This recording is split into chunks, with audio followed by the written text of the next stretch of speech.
Урматтуу Насихаттын Марванын көрөрмандары, угармандар, эфирде Насихат программасы, эфирде сиздердин кызматыңыздарда Темирлан Акматов. Бүгүн сиздер менен биз Кудай буйрса үй бүлөдөгү алакалар, мамилелер жөнүндө сөз кылайын деп атабыз. Андыктан ошол сиздер багымда билгендей, азыр ошол интернет желесинде ошол үй бүлөдөгү мамилелер, алакалар өтө жаман болуп атат.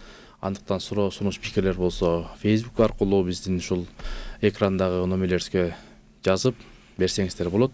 Биз менен аягына чейин бирге болуңуздар. Сиздерден келген суроолорго жана биздин суроолорубузга дин аалымы, коомдук ишмер, бир нече китеп, плакаттардын автору Өзбек Ажы Чотонов келген. Ассалам, кош келдиңиз. Кош болуңуздар. Кутмандуу кечиңиз менен Ачка. Биринчиден Алла ыраазы болсун, ушул пробкага калбай, ушул убакытта өзүнө таап келгениңизге биринчиден ыраазычылык билдиребиз. Алла ыраазы болсун. Бүгүнкү темабызга бир кайрылып берсеңиз, элиңиз менен амандашып. Бисмиллахиррахманиррахим. Тилекке каршы ушу мына үй бүлөнүн ичинде алакалар такыр туура эмес болот да. Ушу бир эле кишинин ачкычын таппай атат ушу. Балекеттин баарын билет. Гений баары акылман. Ошо бир кишинин көңүлүн таппайт. Бир кишинин ошо жүргөн баары жаман дейт, өзүн айтпайт да, мен жаманмын деп. Мына биз ошонун баары эмнеден, ошонун баары эреженин жоголгонунан. Эреже жок. Ким үйдө кожоюн, чыныгы кожоюн, ким үйдүн негиздөөчүсү, ким башкарыш керек, ошону билбейт да. Ошону билбей калды такыр. Чынында үйдүн негиздөөчүсү эркек. Эркек келип аялды алат үйүнө. Ошол негиздөөчү. Үйдүн асылысы эркек. Ошол үйгө алып келет аялды. Анан ошо аялды ошо үйдү карап тур. Ошо үйдү башкарып тур деп, мен болсо үйгө ошо ууга таштап келем деп келет. Анан бу жерде такыр башка бир мамиле болуп атат да. Аял өзүн ким экенин билбей жатат. Кожоюн болуп атат, эркекке кожоюн болуп атат. Анан эркекке аябай мамиле такыр туура эмес болуп атат. Эркекти кожоюн деп сыйлаш керек, эркекти пирим деп сыйлаш керек. Шариатта эркек үйдүн кожоюну, үйдүн багуучусу, үйдүн кароочусу. Аны ошону терең урматташ керек, сыйлаш керек. Ачка, ошол жөнүндө бир маселе тойлорду азыр көрүп атабыз. Ошол баягы келинге жагайын дейби же ошол туурабы, туура эмеспи? Баягы келинди өз кызымдай көрөм дейт да. Ошол кандай мамиле бул? Жок, келинди чындап эле өз кызындай көрүш керек. Анткени келин мына жаңы келди, ушул үй бүлө, эми ошо өмүр бою келин ошол үй бүлө менен болот. Чындап эле өзүнүн кызынан жакшы көрүш керек. Мына мен энем келиндер менен кечке чейин ушундай мына жакшы сүйлөшүп отурчу да. Анан мен эжем карындаштарым келсе, бир аздан кийин урушуп кетчү. Урушуп берчү. Анан апа, булар конокко эмне урушасың? Өлүңдү көрөйүн деп ушинтип урушуп берчү. Бир аздан кийин кыздар менен урушуп берчү. Өзүнүн кыздары менен. Өзүнүн кыздары менен. Келиндер менен ушундай тамашалашып, сүйлөшүп, кечке чейин сүйлөшүп, ушинтип отурчу. Кайнене бул келиндер менен мындай курбу подружка болуш керекпи? Өзүнүн кызындай болуш керек, өзүнүн кызынан да жакын. Ошол экөө аябай бири-бири менен жакшы мамиледе болушат да. Бирине бири, мисалы, мына кайнене ага эне болуп берет, энесинин ордуна. Кызын кетирет. Ордуна ошо келин келет да. Ошо келинге бошотуп берет. Мунун баары сеники деп. Ошо сеники, мунун баары эми сеники үй. Деп ошо келинге берет чында. Анан ошондой болгондон кийин келин келип, ошо мына силерге рахмат, мени кызыңар кылып алдыңар. Мени өзүңөр үй бүлөңөр батырдыңар. Эми мен силердин ошо отуңар менен кирейин, гүлүң менен чыгайын дегендей, ошондой мамиледе болуш керек. Апасындай жакшы көрүш, атасындай жакшы көрүш керек. Даже атасындай, апасындай эмес, атасынан апасынан жакшы көрүш, атасын апасын унутуш керек өзү кыз киши. Бул ал тарыхта эле болгон, тарых, өткөн тарых. Бүттү. Мындан кийин ата энесинин бунун турмушунда ролу өтө аз. Кыздын турмушунда ата эненин ролу бүттү. Чоңоюп туруп күйөөгө чыккандан кийин ата эненин ролу түгөнөт. Ролдун баары кайната менен кайненеде. Кайната кайнене жакшынакай болуп, ошо келин менен тил табышып, жакшынакай жашаса, ошо келин бактылуу болот. Келин келип ошо жерге вписать этсе, вписаться дейт орусча айтканда. Ошо жерге келип мындай баш оту менен сиңип кетсе, өз киши болуп калса, ошондо бакыт болот. Анткени кыз өзүнүн үйүндө батпайт чоңойгондон кийин. Кыз качат. Кыз жүдөйт. Үйүндө чоңойгондон кийин кыз үйүнөн жүдөйт. Апасына аллергия болот. Апасы менен күнүндө урушат. Батпайт. Анан каяк ошо күйөөдүн үйү, ошонун үйү болот. Ошонун жанагы кийинки өмүр бою жашай турган үйү ошо күйөөдүн үйү, ошо кайната кайнененин үйү. Анан ал туура, мен кызымдан жакшыраак көрөм дегени туп-туура. Неге жанагы кээ бир ошол баягындай пикир келишпеш болуп апайча урушкан келин кайнелер ошо мына кыздарды тарбиялап атабыз да. Кыз өзүнүн барган жерин билбей атат эмне экенин. Кайненени келип жаман көрүп, душмандай көрүп ушундай атат. Чында андай эмес. Кайнене өзүнүн апасындай эле бир аял. Бир гана ошол жерге барганда жагыныш керек. Алардын мүнөзүн жакшылап билип алып, ошо мүнөзүнө жараша жашаш керек. Келип ошо аларга жаккан нерсесин жазап, жакпаган нерсесин жазабай, аларга жагынып, анча-мынча подхалимча этип, ошентип жашаш керек келин. Барган жерине. Ошо барган жерине көнүш керек. Кыз деген көчөт сыяктуу. Көчүрүлөт. Көчөт деген бул временный, мына эмеде жанагы парникте өстүрүлөт, анан көчүрүлөт. Убактылуу эле. Эркек көчпөйт. Эркек өзүнүн ата энеси менен болот. Кыз киши көчүп барат башка жака, башка үй бүлөгө. Ошо барганда ошол жерде сиңип кетиш керек, ошо жерде тамырлап кетиш керек. Ошо тамырлаш үчүн эрте барыш керек.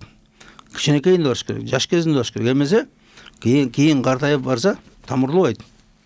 20, 22, 23 чыгат го. Булар оңой менен тамырлабайт. Көбү ажырашып кетет. Бул түшүнбөйт. Контакт этпей калат. Жаш кыз тез контакт этет. Барып урушса деле каткырып күлүп эле ушинтип жүрөт.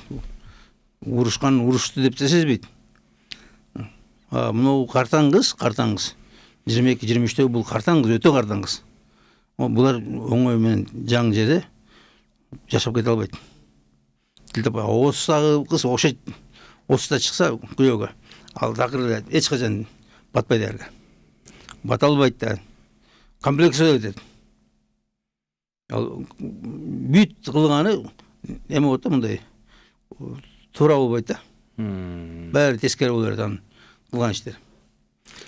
Анан азыр ушундай мамилелер бар да, ошол кызы мисалы окууну бүтсө, анан окуу жайды бүтсө, анан кийин турмушка чыкса деген дагы мамилелер бар. Ошол туура эмес да, ошол эң туура эмес. Анткени жана диплому бар кыз күйөөгө кереги жок болот ага. Өзү кыздын күйөөгө чыкканын максаты ошо ата эненин мойнунан күйөөдүн мойнуна миниш керек да. Бага турган бирөөгө тийиш керек. Ошо багылуу үчүн тийиш керек. Сүйүү үчүн эмес. Азыр бүт биздики туура эмес да. Муну жашооду ойло, жашоо деген бул любовь деп атат да. Төшөк, сүйүү деп отур. Ал бир эле эмеси, ал бир эле бөлүгү ал. Ал тем более кыз кишиге анча эмес, муну эркек кишиге ал важныйраак. Ал төшөк маселеси. Кыз кишиге ал экинчи, үчүнчү эмес да. Эң биринчи ошол жерде жанагындай ата энесине ата энесине жакшы жашап кетүү. Ошо барган жеринде мындай бир жашап кетсе кыйналбай, жакшы жерге орношуп алат го жумушка. Топ ошондой. Бир жакшы үйгө орношуп калса, бул ошол жерден жабышыш керек, чыкпаш керек. Анткени бир жерде чыгып кетсе, анан кийин болду, башка жерден жашай албайт, кыйналып жүрөт. Бул аябай ошону билиш керек да. Мына күйөөдүн үйүн, менин үйүм эми мына ушул, мен эми түбөлүктүү жашай турган жерим ушул деш керек.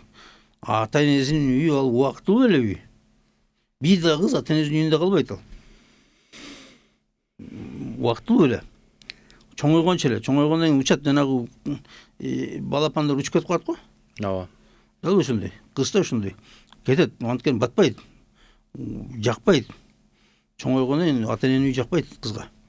Анан мына көчөттү айтпадыңызбы? Ошо көчөттү чоңойтуп өстүрүп, ошол баягы өзүнүн үйүнө өсүрүп бергенге чейин ата эне тарбия бериш керек эле да. Аябай жакшы тарбия. Ата эне бирок ошол жакшы тарбия бериш керек. Барганда мына айрандай кызым, барганда мына үйүңдү аябай ушинтип таза кармайсың. Үйдү ушундай жыйнаганды билесиң, оокаттын түрлөрүн билесиң. Адеп ахлакты үйрөн, кайныта кайнене дегенди сыйлаганды үйрөтүш керек. Бүт үйрөтүш керек. Мына жеңе деген мастер производствону обучение атабыз го. Ошол жеңенин жанында жүрүп бүт үйрөнүш керек. Кантип күйөөгө кантип мамиле жасаганды. Тилекке каршы мына жеңелер да тура эмес болуп калды. Даже апасы да тура эмес. Апасы да келип күйөөүнө кыйкырып, күйөөүнө орой сүйлөп, күйөөнүн атынан чакырып, ата эле эмес, даже кличка.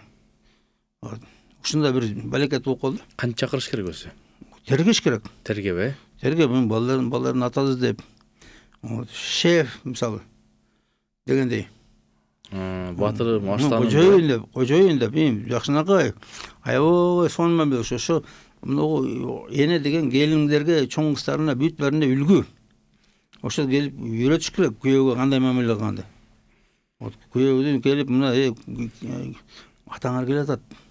Тынчыгыла, тургула, тазалап койгула. Жыйнап салгыла, ата энең отурган жер отуруп, ата отурган жер. Атаңдан мурда жебе тамак. Ушинтип үйрөтүш керек. Мына аял деген келини менен кызына үлгү, мугалим. Ошол анын жазган баары аны сабак. Аны ошон үчүн күйөөгө аябай жакшы мамиле кылыш керек. Ошол кызы да барганда күйөө менен жакшы жашаш үчүн ошондой мамилени үйрөтүш керек. Мына өзбектерде, кавказдарда аябай үйрөтөт да. Уялбай эле, аябай жакшы үйрөтөт. Күйөөдү сыйлаганды. Бизде эркектин бири энеси, аялдын бири күйөөсү деп айтылат. Эркекти энени жакшы сыйландырыш керек. Атаны жакшы сыйландырыш керек. Энени жакшы сыйласа, келиндер да энесин сыйлайт. Ата энесин сыйласа бала, эркек бала. Келин да ата энесин сыйлайт. Өзү ата энесин сыйлаганса, келин да сыйлабайт. Ошонун баарын биз үйрөтүш керек. Буларга кыздарыбызга жашоодо үйрөтүш керек. Мисалы эркек балага үйдү башкарганды үйрөтүш керек. Башталгандан баштап келинди башкарсын. Жөнөтүп таштап койбосун, келип өзү билгенин кыла берсин. Билет да ушуну кантип билбесин деген болбойт ал. Башынан баштап, биз айттык го, баланы жашынан, катынды башынан деп. Башынан баштап үйрөтүш керек. Аякка баспа, бияка бас. Андай турбай, мындай тур. Андай сүйлөбө. Нормально алып келип бер чайды. Мына эмне? Мына эмне деген чай? Мына эмне деген тазалык? Башынан баштап, унчукпай койсоң, болду, ошо көнөт. Анан үйүң баары бардак, баары чачылган, өмүр бою үйүң баары чачылган. Посудаң кир, төшөнчүң кир. Азыр кыздар үйрөтпөйт тазалыкты. Өзүнүн артынан жыйнабайт азыр кыздар. Такыр үйрөтпөйт. Бул тазалык деген жок. Оокатты бышыганды билбейт. Мамилени билбейт. Эч нерсе билбейт. Ушуну кимдер үйрөтүш керек эле? Ушуну ата эне үйрөтүш керек, жеңелер үйрөтүш керек. Жок жеңе базарчы. Апасы базарчы. Үйдө мужик. Эч нерсе билбеген мужик. Ким үйрөтөт? Жок кандай үйрөтүш. Мектептерде болсо үйрөтпейт аны. Мектепте чоек дегенди үйрөтөт. Балдарга подарка бергенди үйрөтөт. 8 март үйрөтөт, 23 февраль үйрөтөт. Сиз бир жылдары ошол канча жыл мурда мен эсимде жок, ушундай программалар жасап бир үйрөтүү боюнча бир курстарда Биз супер келинчек деген программалар жасачубуз ошолорго. Ошол эмне 30-40 түрлүү тамакты үйрөтчүбүз. Адепти үйрөтчүбүз. Мамилени. Бул мамилелерди үйрөтчүбүз. Атайын аялдар алып келчүбүз, устаздарды. Ошодон эффект болдубу, кандай болду? Ошону үйрөтчүбүз. Сабактарды өтчүбүз атайын. Ошо жана үйдөгү мамилелер жөнүндө сабактарды өткөзчүбүз. Мына күйөөдү мына шариатта аябай катуу сыйлаганды үйрөтөт күйөөдү. Анткени нугу бейиш эненин тамагында деген ал эркек үчүн ал. Азыр көп кыздар аялдар баары ошону айтып атат. Бирок билбейт, ал хадис эркектер үчүн ал. Ал аял үчүн эмес. Жана бейиш эненин тамагында деген ал эркек үчүн хадис. Эркек энесин жакшы сыйласын деп атат. Аялга бейиш күйөөнүн тамагында. Бейиш ошо ачкыч күйөөдүн чөнтөгүндө бейиштин ачкычы. Күйөө ыраазы болмайынча аял бейишке кирбейт. Аябай жакшы сыйлаш керек. Жакшы көрүнүш керек. Эркекке жагыныш керек. Ошо эркекке жага тургандай иштерди кылыш керек. Жакшынакай мүнөз менен тосуш керек күйөөдү. Жакшынакай мамиле кылыш керек күйөөгө. Аябай. Күйөөдүн акызы ата-эненикен чоң. Күйөө ата-энеден жакшы кыз үчүн. Аял үчүн күйөө ата-энеден жакшы. Бир семинар болуп атат мугалимдерге. Анан мугалимдер мага айтат, ажыке, эми сиздики туура болор. Мен айттым, меники туура. Керек болсо күйөөңөр ата-энеңерден жакшыраак десем, бүт ал эметип атат да. Ызычуу болот да, деп. Анан айттым, силер эмне деп атасыңар? Мына силер 14 жашка чыккыча, 13-14-кө ата-энеңер кучактаса, жыргайсыңар. Анан 13-14-кө чыкканда атаңарга арытуучу, сакалың сайып кетти дейсиңер. Апаңар менен күндө урушасыңар, апаңарга аллергия болосуңар. Күндө урушасыңар. Атаңар кучактаса, куртур эмес болот. Неприятный. Коля кучактаса, очень приятный. Десем, кагат кырып күлүшөт, ичин эле деп. Мен айттым, апаңардын үйүнө аллергия болосуңар, Колянын үйүнө очень приятный. Кечке чейин сүйлөшөсүңөр. Коля менен. Ошо эме күйөө. Күйөө таттуу, күйөө ширин. Күйөө аябай таттуу. Анан да бир кечке чейин ошо күйөөнүн жанында болчу. Ушундай мамилелер болуп атат да. Мисалы, кээ учурларда ошол кээ үйлөрдө ошол баягы кайнатасынынбы же кайненесининби же күйөөсүнүн боштугунанбы же жоктугунанбы мындай келин келет сырттан келип сиз айткандай. Анан ошол үйдүн баардыгын башкарып алат да. Келин айткандай кылат. Ошол же жанагы кайненелер мындай да, азыр кайненелер келин болуп жыргаткан эмес. Качып кеткен. Же жанагы кайненеси үйрөткөн эмес эч нерсени. Анан ошол боюнча кайнене болуп калды. Бирок эч нерсе билбеген кайнене. Да ошол жерге келин келет. Анан келсе кайнене жанагындай башкарганды билбейт. Туура эмес башкарат. Келин жакшы кылып атса жаман көрөт. Жаман кылып атса унчукпайт. Туура эмес кылып атса да унчукпайт. Анан келип өзү кылып жүрөт. Өзү кухняга кире берет. Аралаша берет. Өзү оокат жасай берет. Болду, келин келгенден кухнядан чык. Кирбе. Келинге 1-2 көргөзүп кой да, кирбе. Бүттү. Талашпа. Өткөр кухняны бер келинге. Бүттү, мен мына ушунча жыл оокат беширдим, эми келин мына сага бердим. Сен бешир. Кухня сеники. Бүттү. Кайнене бүттү, кирбе. Кайнене азан аякка жолобой эми. Келин алып келип берсин, өзүң чалыңа куюп бере бер. Күйөөңө. Келин эмени кухняны коюп кой аяка. Бир гана ушу таза кармазын, ошону кара, уруш. Таза кармазы. Үйрөт. Бул деген келинди урушуу келін қайнене ұрысып жатса келінді ал ұрысып жатты деп даже ойына келбеш керек. Анткени ал қайнене өзүнүн ишин туура кылып атат. Қайнене главный инженер үйдө. Ошо келинди тарбиялай турган ошол қайнене. Даже баладан да, бала деген мисалы 19 жашта эч нерсе түшүнбөйт, 18-19-да. Эч нерсе билбейт. А кыз 18-19-да о бир 35-теги эркекке оралып калат. Ошон үчүн келинди кайнене башкарыш керек. Келинди кайнене баласына көндүрүп бериш керек. Эмне менен балама мынтип Я, эмнеге мынтип бердиң тамакты?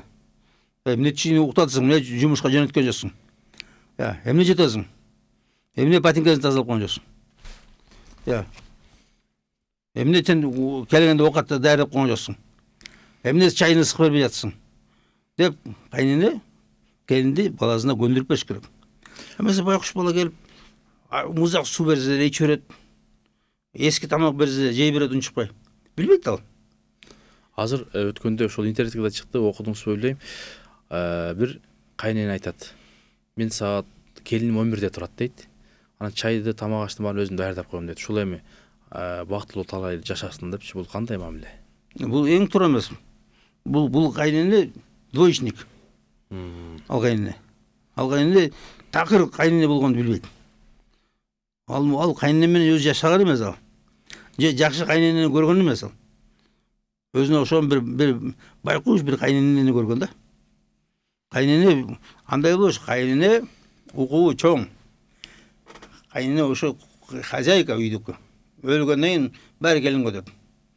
Ошон үчүн укугу бар. Кайнене келинге буйруганга, урушканга, ага команда бергенге укугу бар. Кайнене. Азыр бир алимдер чыгып атат, булар феминисттер. Кайнененин тиешеси жок. Кайнененин эч кандай эмеси жок. Кайнененин чоң укугу бар. Кайнене кетиргенге да, алып бергенге да баласына укугу бар. Кайнененин укугу чоң. Кайнене эгерде кайнене ыраазы болбосо, анда күйөөүнөн ыраазы болбойт анда. Ошол жанагы келин кайнененин да ыраазы болуш керек. Күйөөнүн ыраазы болуш үчүн. Ошон үчүн кайненени угуш керек. Мисалы мына жумушка барат, орношот. Анан бу жерде эч бир тааныбаган эле бир эме зөкүр начальник. О начальниктин тили ушундай эле пириндей угат да. Ушундай жагынат. Тимеле мындай жылмайып мамиле кылат. Чужой киши бул начальник. Ошо начальник ошол муну кайненеге да ошондой болуш керек. Кайненени жаңы начальниктей көрүшүң керек. Кайненени эмедей түшүн керек, ошо хозяиндей. Жагыныш керек. Бир нерсе айтса, ошол замат оңдой салыш керек. Айтканда, мисалы жумушта жасап көрчү, бири туура эмес. Начальник бири айтат, андан кийин кууп жиберет жумуштан. Бас кетти. Ооба. Да ушундай иштеш керек. Мындай да, муну эң туура эме, муну келин барганда, күйөөгө чыкканда, ошо жана жумушка жаңы орношот го. Дал ошондой сезиш керек өзүн. Бул менин начальнигим. Муну менин хозяин бердин. Мени кууп жибериши мүмкүн. Ошон үчүн эмне кылыш керек? Аябай аракет кылыш керек. Аз тескеринчи болуп атат ушул маселе. Аз келип алып туруп мындай да, ошо айттым го, эркек сыягы жок. Келип алып, бирөөдү алып келип алгандан кийин бүт бийликти ошого берип коет. Эмне десе унчукпайт. Ал келип үйүн ташып кетип атса да унчукпайт. Барып туруп 5-6 күн 4 күн жатып алса да унчукпайт. Ушул жерде дагы бир маселе келип атат, суроолор өтө көп болуп атат. Кээде ушул кайненесин үйүнө алып келип багат эркек. Ушул туурабы, туура эмеспи? Туура эмес, такыр жол өтпөш керек. Эмнеге? Жол өтпөш, бул душман. Эркектин кайненеси душман болот. Бул чужой киши. Мына кызга кайнене уже кайнене эмес. Кызга кайнене энеси уже. тияктыгы эркектин кайненеси. Эркектин кайненеси чүчөй киши, такыр башка киши. Келбеш керек. Жанына жүрбөсүн. Бир аз эле конок келип кетсин, түнөбөсүн эрде. Жатпасын эрде. Эмесе кайненеден аялдык кылып, барып эле ошо менин кызым кыйнап атыптыр. Менин кызымды үйдөгү кийимдерин баарын жуудурат экен. Менин кызымды ушинтип кыйнайт экен дей берет да. Андан да эмес, жолотпош керек. Кайнене келип алып, күйөө баланын кемчилигин издейт. Өзүнүн кайнене келсе, өзүнүн кызынын кемчилигин издеш керек. Менин кызым беде жакшы эле аткарып атат өзүнүн ишин деп, кызынын кемчилигин издеш керек. Анан келип алып, тез качып кетип калыш керек. Көрүнбөй качып кетип калыш керек болсо. Кайнене. Сый болуп, Сый болуп, мына эме кызынын энеси. Кызыныкына келсе, түнөбөй, даже отурбай, тез келип туруп, үйүн карап туруп, кызына келип, кызым, мына эмне деген тартип, үйдү эмне жыйнабайсың, бул кандай эмең сен? Деп, кызынын каталарын издеп, кызынын гайкаларын бурап, тез кетип калыш керек. Уят болуу электе. Ушундай тилегөчүлөр. Демек, бул ачуучундук азыр тилекке каршы ушундай нерселер көп болуп атат. Анан суроо берип атат. Ассаламу алейкум устаз дейт. Мен жолуктамын. Үйдө бир тууган кайнымын баласы жашайт. Өзүмүн уулум менен тең жолдошум жолугуңду чечип эле жүрсөң балаң менен тең го деп урушат. Ошол туурабы? Уулум 18 жашта, үйдө жүдөбөй дейт. Кимдин баласы? Кайнысынын баласы экен, 18 жашта. Уулу менен тең экен, анан ушу күйөөсү айтат экен, жолуңду чечип эле сал, жүдөбөй депчи. Ошол кандай шариатта? Мындай да жанагындай кичинекей жолук менен боло берет жүзө. Чында мындай бир аз эмерээк бар да, мен кыргыздын тууганчылыгы даже шариаттыкынан көбүрөөк болот чында. Өзү тууганчылык жакшы да.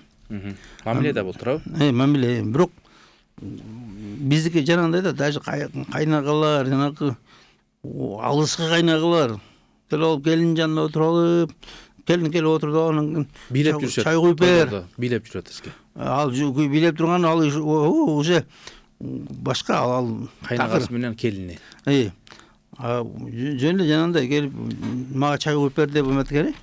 Алыскыраак кайнаган бул туура эмес. Бул кыргыздын шариятында уруксат, бирок могу динде уруксат жок андай. Мамиле коркунучтуу мамиле чынында.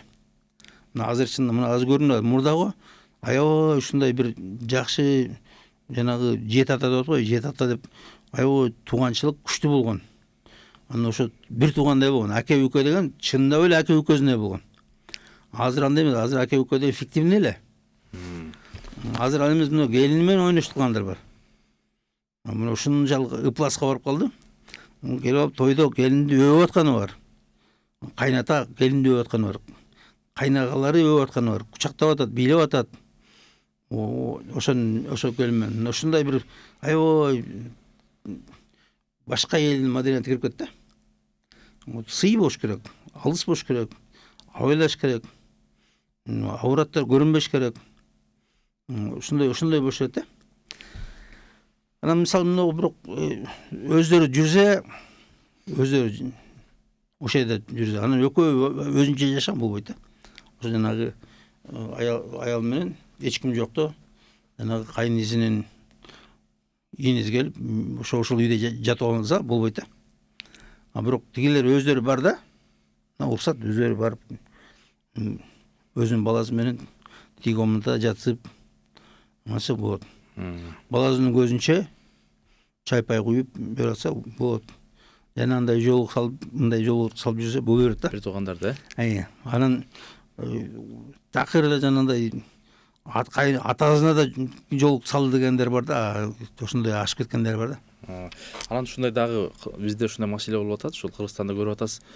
Ошол келини ырдайт же бийлейт, анан менин келиним жакшы ырдайт, бийлейт деп ортого чыгарат элдин астына. Приз айып берет. Кайнагасы же кайнатасы. Бул кандай мамиле? Туура элеби? Бул такыр туура эмес, урматтуулар. Намыс болуш керек. Бул аялды бирөөнүн алдында бийлетиш, бул аябай бул чоң күнөө бул. Билеттирбеш керек. Аялды бирөөнүн алдында мындай өнөрлөрүн көргөзүп, сулуулугун көргөзүп, бул аябай коркунучтуу нерсе. Сүйүп калат бирөө. Азгырып коет анан бузуп коет. Ойношуп калат. Болот атпайбы мына ушундай?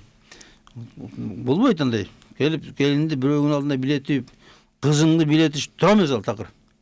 Кыргыздын салтында болгон эмес, кыргыздын салтында вообще бий болгон эмес, бий жок болчу. Эч качан болгон эмес. Мына азыр бүт жанагы кышаңдап кара жорго, бул да билет атпайбы? Тияк көчкөн кышыңдатат. Кыргыз бий болгон эмеспи? Төшүн кышыңдатат, биягын кышыңдатат. Вот ушундай болгон эмес Кыргызда. Кыргыз кызын эч кимдин алдында билеткен эмес. Кыргыз кызын эч кимге иштеттирген эмес. Эч кимге. Бир гана кыргыз кызын мына кайнене, кайната, күйөө. Мына ошо үчөөнүн кызматында болгон. Анан ошолордун коноо келсе тозушу мүмкүн. Анан башка эч кимге кызмат кылдырган эмес. Башка бир жерге барып иштеттирген эмес кызын. Болгон эмес тарыхта. Азыр мына бийлеп баягы акча табат атпайбы кыздар? Бул Bunun böyle duramaz. Bu ayo korkunçtu. Ошон үчүн жанагындай ар ким келип зорлуктап атат. Ар ким келип ойнош болуп атат. Кыздарына. Мына көрүнүп атпайбы, мына көрүнүп атат. Анан жүрөт кызы, эч кимге көйгөй тие албайт, үй бүлөлөргө. Анткени бузуп коет бирөө. Ошо кызды. Азыр мына өтө коркунучтуу. Мына азыр кетип атат Москвага. Москвага барганда чоң бандиткалар бар. Чоң жанагындай лөккөгөн бандит кыздар бар. Келсен жумушка орноштурам дейт, алып барат да уруп сабап туруп эркекке салып берет акчага. Мен илгери ошону укканда мен таң калчумун да. Могу конвойныйга жаш кыздар келет экен айылдан. Анан жанагы атаман кыздар жанагы эркектерге айтат экен, мен сага мына кызды салып берем, мынча бересиң. Анан тигилер берип акчаны. Анан ошо менен жатат экен, анан коркутат экен. Өлтүрүп коебуз деп. Эгер жатпасаң ушу менен. О жана бандит кыздар, чоң атаман кыздар. Азыр ушундай мына Москвага алып барат.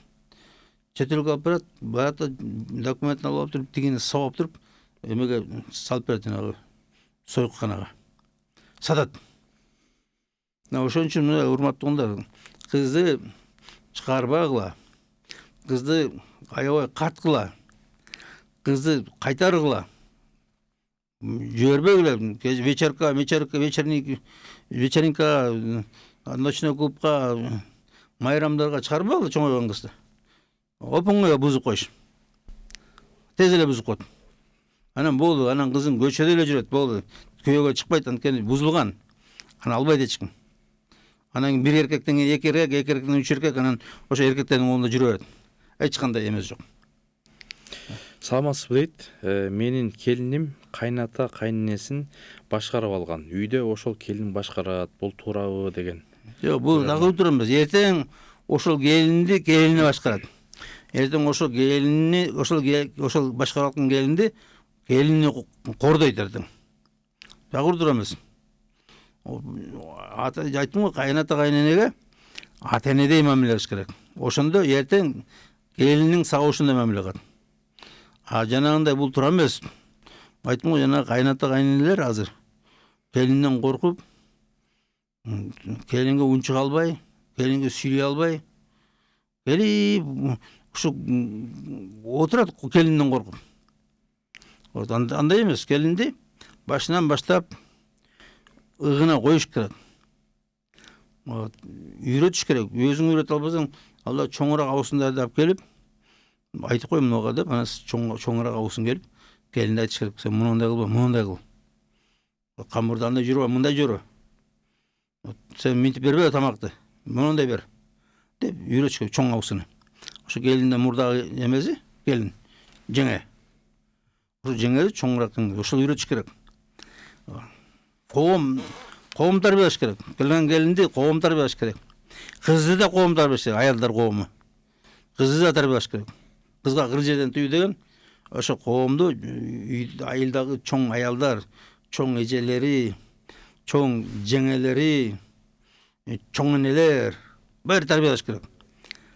Барганда кантип жашайсың? Азыр барасың кайненеңе. Не жатасың? тырқайып саат 10-ға чейин, 11-ге чейин. Я, не деген жүріш? Қаршы өзің бұтыңда жуған емессің. Бұтыңда жубайсың. Азыр мына ушундай бір бәрекет болды, жанандай өзінің тәрбиясы жоқ. Чайда қайнатқан білбейді, анан келіп алып, мақырға жип сұрап атады да. Өткенде мен бір инім барса, айылдағы бір мырка. Жип бір деп айтты.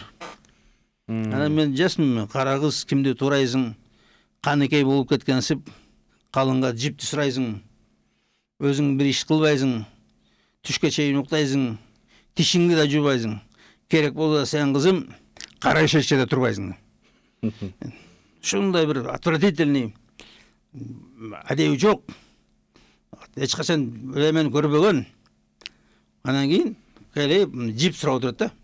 Атасы москвич мінбеген. Бұл жип мінеді екен да.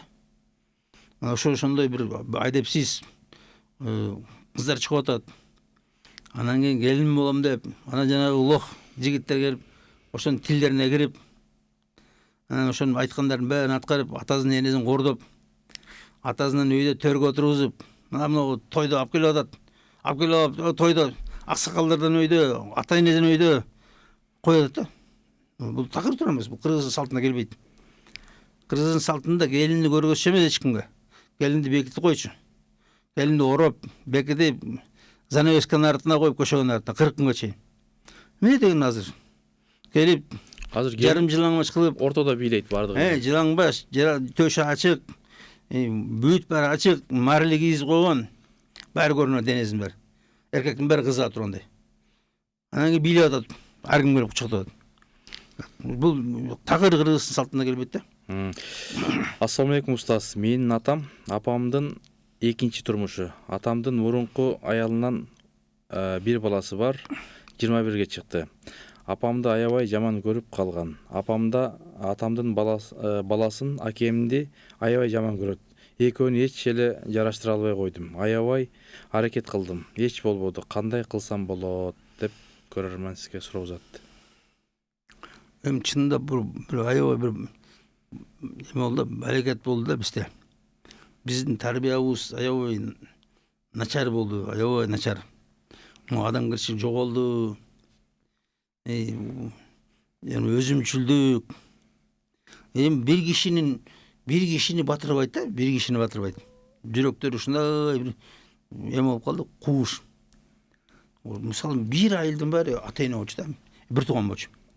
Bir urudun bari, bir neçe ayıl, bir tuğan. İlgeri. Misal bizde atağız, bir kişini gördüm beni, bir kişinin üyüne. Ben takırdan o, hiç kaçan görmem kişiye. Ben abituriyent olup geldi. O barda, balançanın balazımda barda. Hangi ben uyalıp, bilbey yanına gelip, ben balançanın balazım dedi.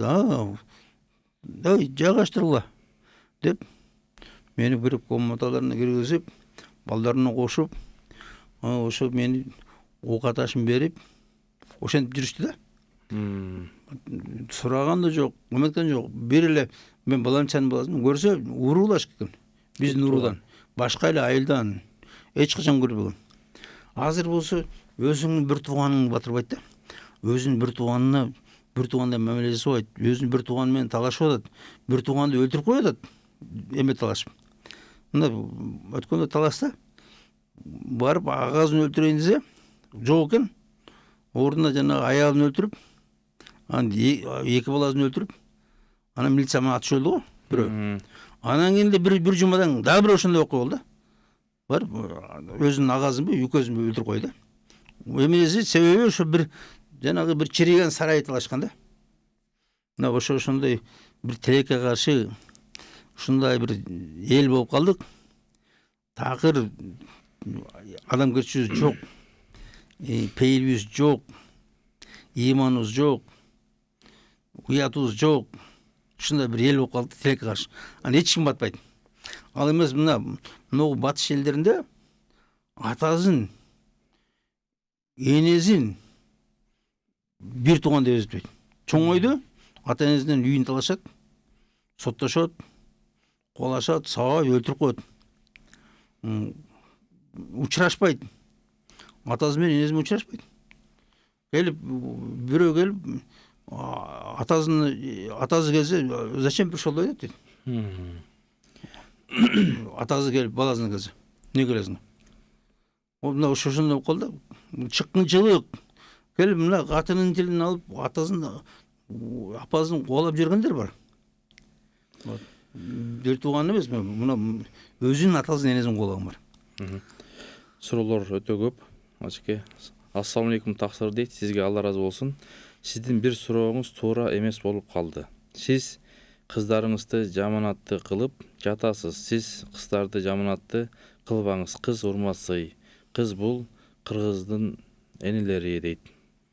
Кызды биз сыйлайбыз, урматтайбыз. Бирок орду бар да. Биз келип бизге тартип менен жүр десек эле сыйлабаган болуп калабызбы. Мисалы мына биз жумушка иштесек айтабыз, жумушка жакшылап иште айланайын. Кууп жиберет жумуштан. Ошондой эле кеп бул. Сен жагынбайсыңбы? Кууп жиберет бир нерсе шылтоотуп. Анан кийин каяка барат анан? Кызын каяка барат анан? Каяка барат? Келсе үйдө келин отурат. Келин батырбайт. Анан кыз кечет көчөгө. Келет. Каңып кетет. Ошондой ойлош керек. Сыйлайбыз биз, урматтайбыз. Бирок айтабыз, мына айланайын кызым барганда жакшы жаша. Барганда ошо жериңди сыйла. Ошо жериңди урматта, ошо жерди кара, бизди карабай эле кой айланайын. Болду. Бизди сыйлаганың ошол. Сен барып ошо барган жериңди сыйлап, барган жериңе батып кетсең, ошо жерде бактылуу болуп кетсең, ошол бизге кылган сый урматың. Бизден эч нерсе бербе, эч нерсе алып келбе. Ошо жерде эле батып кет, болду. Бул сый эмес бекөн. Бул сый. Биз түзүүгө башка жол жок. Кыздын эмеси эгерден кызыбызды бербей эле койбойбуз күйөөгө. Кызым жашай бер үйдө 70ке чейин деп. Жок, кыз батпайт да. Кыз 18ден үйгө батпайт уже. Ана ошон үчүн айтабыз, бара турган жериң күйөөбү, күйөө. Андай болсо барган жериңде ошо күйөөңдү сыйла. Гүлдетип жаша. Ошол жерде жакшынакай жаша. Күйөөңө патхалим жетесиңби? Күйөөңдү мактайсыңбы, жактайсыңбы, шылып байланып кетейин. Бизди карабай эле койчу, бизди сүйбөй эле кой, бизди урматтай эле кой. Бар ошол күйөөң урматта, бүттү.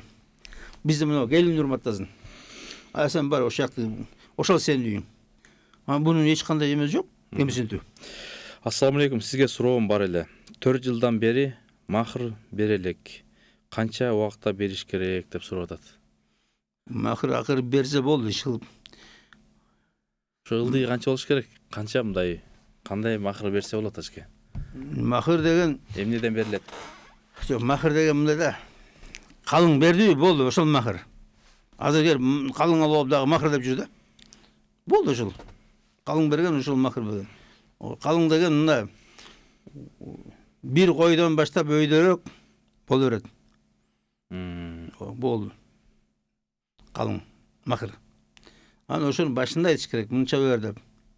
Аны жана чоң кишилер сүйлөш керек. Алып алыш керек, алып кел деп, биринчи алып кел, анан кийин жашайсың деп.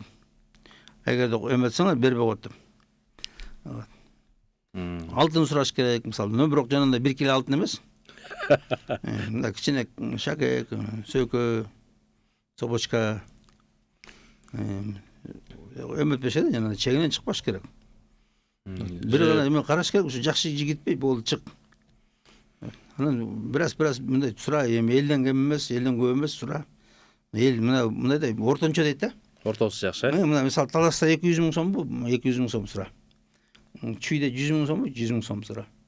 Ошондой. Анан бираз көбүрөөк азыраак болсо эч нерсе эмес да. Ассаламу алейкум устаз. Мен аябай намаз окугум келет, парз экенин билемин. Намаз окубай атканым үчүн жүрөгүм эч эле тынч болбой, окубай атканыма кыйналып, кантип баштасам болот дейт. Кыйналып жүргөн бир тууганыбыз экен. Кандай кеңеш, кандай насихат айтасыз? Урматтуу туугандар, мындай да өлүм өтө жакын. Эч ким билбейт. Канча жашарын, качан өлөрүн.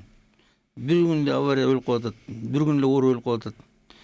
Ошон үчүн аткаргыла тез, шашылгыла. Ноку хайяласара деп кыйгыралы азан. Ошо шашылгыла деп атат. Намазга? Шашылгы, эң шашылгы иш, урматтуу туугандар. Мына эң шашылгы иш бул намаз уга келсе окугула дейт. Экинчи шашылыш кыз бойго чыкканда, жеткенде күйөөгө берилет. Үчүнчү шашылыш өлгөндө тез көмүлет. Мына ошо урматтуулар ушул иштерди аябай шашылыш керек. Эртең бүрсүгүн деген эмес бул, оюнчук эмес. Аябай азап чегесиңер, урматтуулар, сураласыңар. Бул чынында кыйын эмес. Алла Таала кичинекей эле бир жеңил эле бир нерсе берип койду. 5 мүнөт 10 мүнөттөн окуй турган намаз эле. Бул эч кандай кыйын эмес. Силерге мына берилген нематтар, көз нематы, кулак, мурун, сулуулугуңар, колдоруңар, буттарыңардын баары ушундай чоң немат, подарка. Анан келип ошо бир намаздан келип эринип отурсуңар да, уят бул. Алла Тааланын алдында чоң уят, чоң күнөө. Алла Таала ушундай сурап көрөчү бирөөдөн, мен мага бир кол бер деп. Кол бере алат бекен. Мына моундай кол кыймылдай алган. Эч ким бере албайт. Үн сурап көрөлөчү. Өң сурап көрөлөчү. Чач сурап көрөлө. Эч ким бере албайт силерге, эч ким бере албайт. Искусственный бирөөдүн чачын берет, эшектин куйругун жанагы аттын куйругунан жасалган. Анан башка эч ким эч нерсе бере албайт. Көздү эч ким бере албайт силерге. Мына күндө аман эсендик, күндө мына курсагыңар ток, күндө жанагындай запор болбой, кыйналбай, жакшынакай туалетке барганыңар деле чоң немат. Ошого Аллага шүгүр кылып, Алланын айтканын аткаргыла. Бекер жанагындай силерге эле баарын бекер жеп жүргөндөй боласыңар. Мына жеп аткан оокатыңардын баары Алланыкы. Алла берген рызкы. Анан ошого урматтуулар, силер да шүгүр кылгыла. Кудайды сыйлагыла. Кудайды сыйлабастык бул. Намаз окуй коюу бул Кудайды аябай сыйлабастык бул. Сен ким элең дегендей мамиле бул. Уят бул, чоң күнөө. Ошон үчүн Алла Таала катуу жазалайт. Силерге мен ушунча жакшылык берсем, ушундай сонун жакшылыктарды чында урматтуулар, мындай жакшылыктар, мына көзү көрүлөрдү көрүп атсыңар. Көз соккуларды. Буту жок мунжуларды көрүп атсыңар. Инвалидтер дагы толтура кулагы укпаган, дүлөй, сүйлөй албаган, жанагындай мээзи сом эмес. Көрүп атпайсыңарбы? Жакшынакай жүрүсүңөрбү? Болду. Тез сыйынгыла. Сыйлагыла Кудайды. Мына Кудайды белгилеп, Кудай берди мага деп.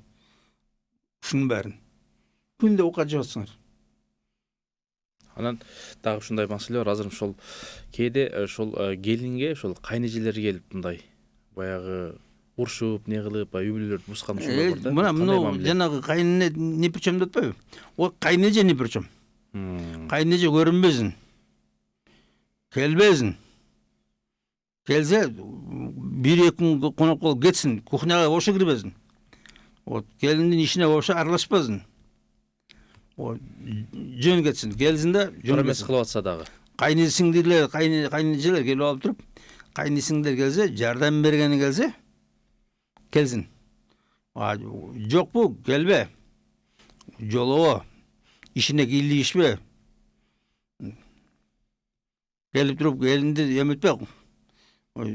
Жанагындай кухнясына кирип алып, оокат бышырып, жардамыңды бербейле кой. Кереги жок. Келинге тийишпегиле. Ал келиндин территориясы. Ошо келиндин ыйык территориясы. Келиндике ушул жер. Тийбегиле. Келе, конок болгола тез кеткиле. Мына эч тиеши жок. Жакшы, илгери ошол кайнаталар, кайненелер, келиндерине ошол бир жакшы бир мындай батасын берип алгач эле. Азыр ушу карагандар көбөйдү да, мындай фитна кылып, ызычы кылып, жанагы ушундай нерселер көбөйүп баратат, мамилелер бузулуп. Тилекке каш бүт биздики бузулду, баары салт кетти, нарк кетти, эреже кетти. Эч ким эч нерсе түшүнбөй калды, баары адашып кетти. Орундар жоголду, ар ким өз билгенин кылып атат. Баарыбыз бактысыз болуп атабыз да. Бактылуу боло турган жерден бактысыз болуп атабыз да. Тилекке каршы. Ошо 3-4 киши үйдө. Ошо бири-бирин түшүнбөй, бири-бирин сыйлабай, урматтабай, бири-биринин укугун төбөлөп, бири-бирин жанагындай капа кылып, кор кылып, ыза кылып ушундай жашап атабыз да, душман болуп. 5 киши келип бир жыргап жашаган ордуна кел мындай тынч жашайлы ушул жерде. Баарыбыз бактылуу болайлы кел, бирибизди сыйлап урматтап. Камыр жумур. Камыр жумур болойлу, кел бирибизге жардам берели, бирибизди угайлы, сыйлайлы, урматтайлы. Жок жерден эле жаман көрүп, жок жерден эле келип ушу бир кызганып, ошо бир нерсесин жеп кое тургансың. Ушундай болуп калды. Эгоизм, эгоизм. Муну биздин тарбиябыз европейский окшоп баратат. Биздики муну кыргыздын тарбиясы жок го. Кыргыздын андай кем пейилдиги, улуу адамгерчилиги, салттуулугу баары жок да. Анан азыр ошо келиндер, абысындар мындай шерине чай кылып барып өздөрүнчө жанагындай чорный коса бир нерсе ойноп, анан арак ичкен учурлар бар да, бул кандай туурабы, туура эмеспи? Такыр туура эмес. Мына келин чыкпаш керек, үйдөн чыкпаш керек. Аял киши эң жакшы жери үйдүн төркү үй деген үйдө. Аял ошо үйдө жыргаш керек. Аял ошо үй үчүн жаралган, эркек көчө үчүн жаралган. Эркек көчөдө жүрсө комфортабельнерээк жүрөт. Аял үйдө болсо комфортабель, чыкпаш керек. Шерине, берине, аердин бери ушак, мушак, жек көрүү, бири-бирин жанагындай каткырмыш этип алып, эшикке барып жамандайт элдердин баарына. Жеп көрөт. Ушундай бир эме да, балекет. Жок подружка, бүттү. О, подружка күйөө ошо, сага жакшы подружка. Болбойт андай. Мына азыр барып, өзүнчө эле бир чоң банда болуп алып, даже жолукчандар чоң бир өздөрү эле майрам кылып эле, улам бир чогулушуп алып эле, чай ичип эле ушинтип жүр да.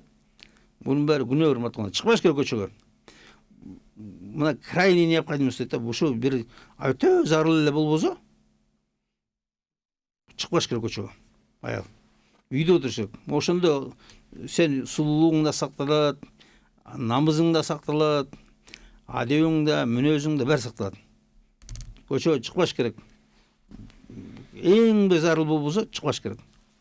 Жанагындай оюндар, эмен баары туура эмес бул. Жакшы устаз, Алла разы болсун. Убактыбыз да соңуна келип калды. Бир жакшы бир ушу бүгүнкү темабызды жыйынтыктап берсеңиз. Биз азыр монда эркекти сыйлаганды айттык, аялды сыйлаганды эмкиди айтайлы. Кудай буйрса. Чынында көп суроолор калып кетти. Чынында мындай да, аялга андай кордук кылбаш керек. Адилеттүү болуш керек. Анан сыйлаш керек, бирок юбканын ичине кирип кетпеш керек да. Жанагындай нотармазак сүйүп, мындай. Анан тамашалашып, кээде мороженое алып берип, жүрсө жакшы да. Анан сүйүндүрүп коюп кээде. Анан бирок өтө жанагындай эметиш, өтө катуу сүйүп кетиш, апасын жакшы көрүш, бул туура эмес да. Адеп менен аялдан корккон өтө жаман, чоң күнөө. Аялдан коркуп, аялдан тилине кирип, аялга бийлик берип койгон чоң күнөө. Такыр туура эмес, шариятка да каршы. Биз сыйлайбыз, урматтайбыз, кучактайбыз. Анан бирок норма менен. Анан жанагы иншалла эмкиде аялдарга менен эмкиде Кудай берсе. Баракелде. Чечмелеп беребиз да. Алла разы болсун, Нажке. Мынакей ошол 1 сааттын ичинде ошол эми көп суроолор келди абдан. Өтө актуалдуу. Ошол көбүнө жооп бере албай калдык. Мен ойлойм, Кудай берсе кийин да булайбыз. Аллах таала насип кылса. Сизге чоң рахмат. Разы болсун. Урматтуу телегөрүүчүлөр, бизге бөлүнгөн ошол насихат бөлүндү. Ошол насихаттарды бул жагын сиңирели. Кийинки насихатка жолушканга чейин Кудай таала ошол үй бүлөдөгү ата-энелер менен болгон мамиле жана ошондой эле эң негизги сиз ошо Алла менен болгон мамилени түздөсөк, баардыгы жакшы болот деген ойдобуз. Эркек кайраттуу болсо, аял уяттуу болот дейт. Андыктан биздин каналда кала бериңиздер. Кийинки эфирден жолушканга чейин Аллах тааланын саламы, тынчтыгы, берекеси, жакшы мамилелер сиздер менен болсун.